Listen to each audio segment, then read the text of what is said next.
नमस्कार, जय हिंद। स्टडी भारत में आपका स्वागत है। 24 फरवरी 2023 इवनिंग शिफ्ट एग्ज़ाम एनालिसिस के बारे में बात करेंगे कि आज शाम को शिफ्ट में कैसा पेपर आया था। तो पूरा वीडियो देखते रहिए। अपकमिंग एग्ज़ाम कैसे होने वाले हैं आपको उसका आइडिया हो जाएगा। अगर आपको इस बार यूजीसी नेट एग्ज़ाम की कम समय में सबसे बेस्ट तैयारी करनी है और पहली बार में एग्ज़ाम क्वालिफाई करना है तो हमने लॉन्च किया है इंडिया का सबसे बेस्ट टेस्ट सीरीज़ पीडीएफ, जिसमें आपको मिलेंगे 5000 एमसीक्यूज़ जो कि बेस्ड है न्यू पैटर्न के ऊपर। तो पेपर 1 के टेस्ट सीरीज की कॉस्ट है ओनली 99 रुपीज़। पूरा पीडीएफ आपके व्हाट्सएप पे आएगा। पेपर 2 के ये सब्जेक्ट लिखे हैं, इनकी कॉस्ट है 99 रुपीज़। इसमें आपको fully updated complete test series आपके व्हाट्सएप पे दी जाएगी।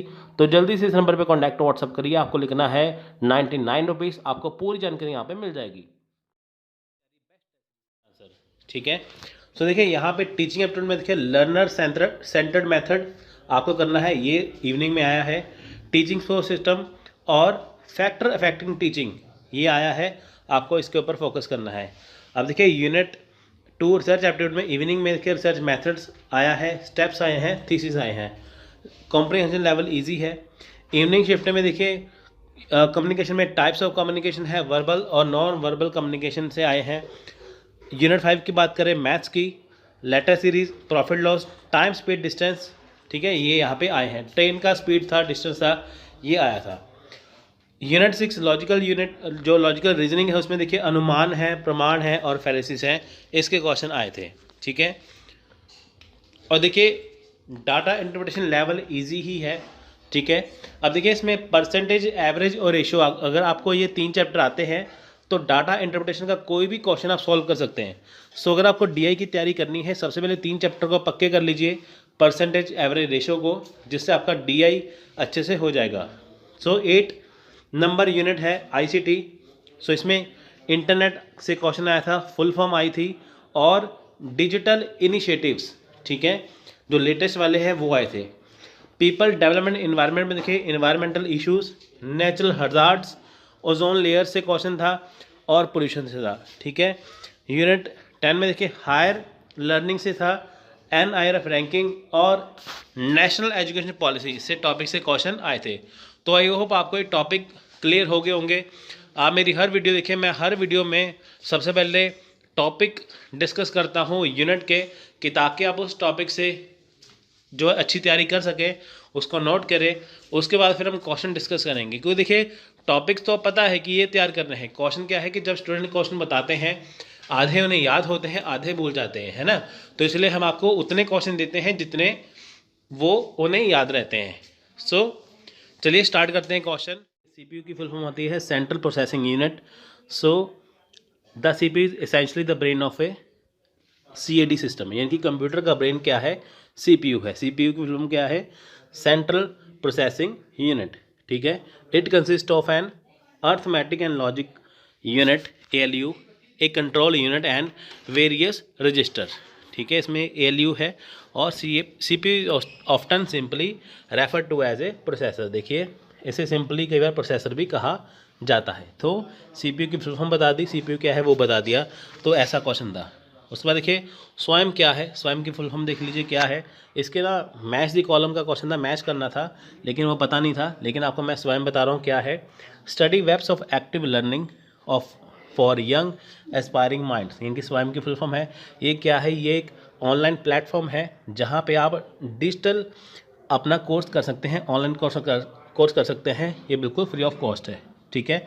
जैसे होता है ना कि जैसे गांव है, स्कूल, जैसे गांव है, शहर है, वहाँ पे क्या है, डिजिटल डिवाइड है। शहर क्या है, इंटरनेट वहाँ पे ज़्यादा है, गांव में नहीं है। लेकिन उसी को दूर करने के लिए गवर्नमेंट ने क्या है कि स्वयं को शुरू किया है कि ताकि सभी बच्चे ऑनलाइन एजुकेशन ले पाएँ।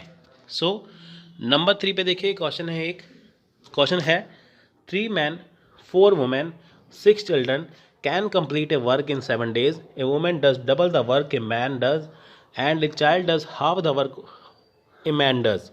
How many women alone can complete this work in 7 days? यानी कि देखिए 3 पुरुष हैं, तीन पुरुष हैं, 4 महिलाएं हैं, 6 बच्चे हैं, किसी काम को 7 दिन में पूरा करते हैं। ठीक है। एक पुरुष जितना काम करता है, एक महिला उससे दुगना काम करती है, और एक बच्चा एक आदमी के काम का आधा काम करता है। यानी कि यहाँ पे है आदमी और औरत इससे डबल काम करती है और बच्चा उससे आधा काम करता है। ठीक है। So how many women alone can complete this work in 7 days। हमें किसका निकालना है, वुमेन का 7 दिन में कितना काम करती है। 3 जने काम करते हैं, मैन, वुमेन और चिल्ड्रन।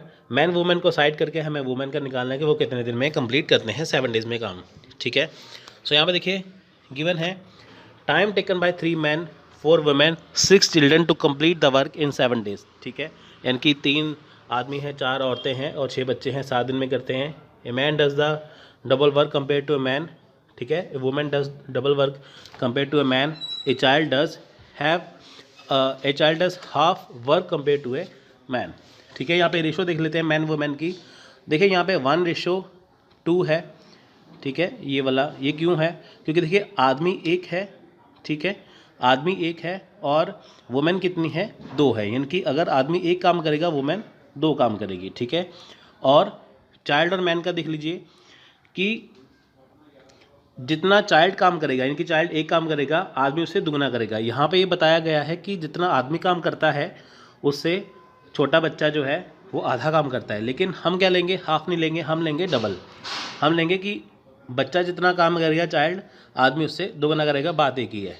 ठीक है, तो यहाँ पे मैन वुमेन की कितनी आ जाती है 1:2 और चाइल्ड और मैन की आ जाती है 1:2। कैलकुलेशन करते हैं, देखिए तो यहाँ पे एफिशिएंसी निकालते हैं मैन वुमेन और चाइल्ड की, वो आ जाती है 2:4:1।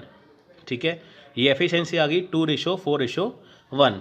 2 मतलब मैन की, 4 मतलब वुमेन की, चाइल्ड की 1। ठीक है, तो इसे फिल कर देंगे यहाँ पे। ठीक है, हम यहाँ पे इसे फिल कर देंगे। इसमें 3 मैन 4 वुमेन 6 चाइल्ड है।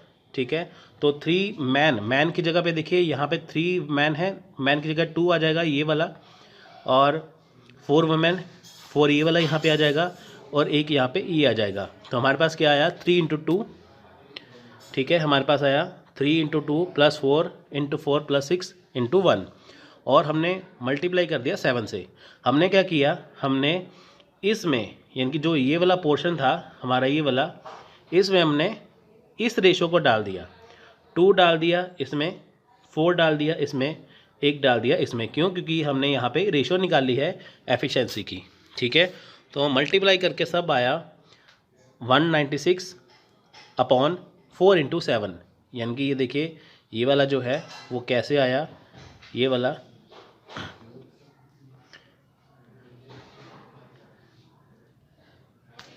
वो कैसे आया। ठीक है, ये ऐसे आ गया। ठीक है, इसको सॉल्व किया, हमारे पास आ गया 7। ठीक है, तो राइट आंसर है 7। सो नेक्स्ट क्वेश्चन है, what is the main M of NEP 2020, national education policy 2020 का मेन एम क्या है। India a global knowledge super power, इनकी इंडिया को नॉलेज सुपर पावर बनाना, ये है नेशनल एजुकेशन पॉलिसी का एम। सो नेक्स्ट क्वेश्चन है, the profit earn by selling a chair for ₹750 is 1.2 the loss incurred when the same chair was sold for ₹100। what is the cost price of a chair। यानी कि एक कुर्सी को 752 रुपये में बेचने पर अर्जित लाभ उस कुर्सी को 400 रुपये बेचने पर हुए नुकसान का 1.2 गुना है।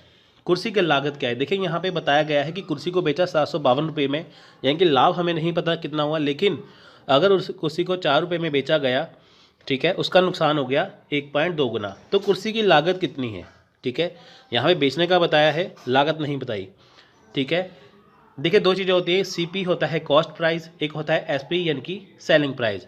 सेलिंग प्राइस हमारे पास है लेकिन हमें कॉस्ट प्राइस नहीं पता। सो देखिए यहाँ पे हम कर लेते हैं, CP को हमने मान लिया X यानी कि क्रय मूल्य जिसे कहते हैं हिंदी में, तो कॉस्ट प्राइस को मान लिया X। तो बेचा कितने में है, ये हमारा है SP, यानी कि 752 में से हमने X माइनस कर दिया, यानी कि 752 का बेचा, हमें पता नहीं है कि कॉस्ट प्राइस कितनी, हमने X मान लिया, 752 माइनस X हो गया इजकल टू, ठीक है, 1.2। 1.2 क्या आया, जो उसका लॉस था वो हमने वहाँ पे 1.2 लिखा और ब्रैकेट में लिख दिया X मैंने CP माइनस 400। X यहाँ पे है, X यहाँ पे है, इसका मतलब क्या है 752 माइनस जो लागत मूल्य है वो, और X माइनस 400 लागत मूल्य माइनस 400। इसको सॉल्व किया 752 को X के साथ और इसको इसके साथ, ठीक है।